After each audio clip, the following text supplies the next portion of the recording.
Leo hii tunaanza Nipashe na taarifa kwamba washukiwa watatu waliokamatwa kwa kuhusishwa na uvamizi wa kanisa la All Saints Cathedral wamefikishwa mahakamani hii leo.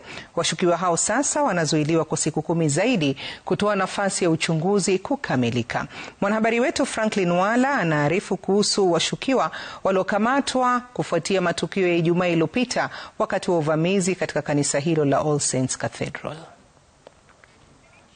Washukiwa hawa walifikishwa katika mahakama ya Kibera huku maafisa wa upelelezi wakitaka mahakama kuamuru waendelee kuwazuia kwa muda ili kukamilisha uchunguzi dhidi yao. I'm also investigating conspiracy to commit a felony.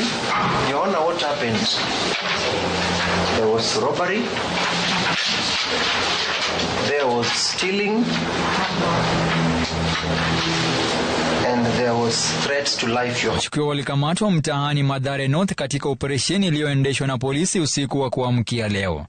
Wametambulika kama George Omondi Otieno, Effenberg Wanyama Hisa na Melvin Alumasa Bwani. It was well coordinated, Your Honor, and it was eventually executed by several individuals acting in concert with indications of prior planning, mobilization and facilitation, Your Honor.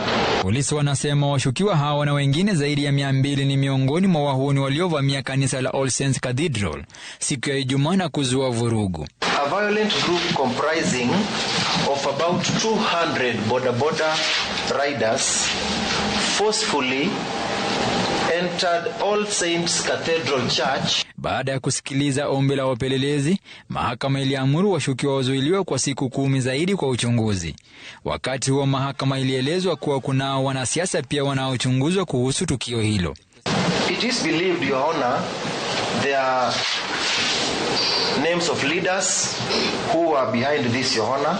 The respondents are members of or associates of an organized criminal gang commonly known as chini ya mnazi, na mtarudishwa hapa tarehe 30 mwezi huu wa 6 ili atuelezee mahali amefikisha. Aidha, idara ya upelelezi ya DCI imearifu pia kuna wahuni wawili ambao wamekamatwa leo na watafikishwa mahakamani kesho. Hata hivyo, katibu wa Wizara ya Usalama wa Kitaifa Raymond Omolo amesema makachero wanaendelea kuwasaka washukiwa na mikakati ipo kukabiliana na magenge ya wahuni. Franklin Wala, Runinga ya Citizen.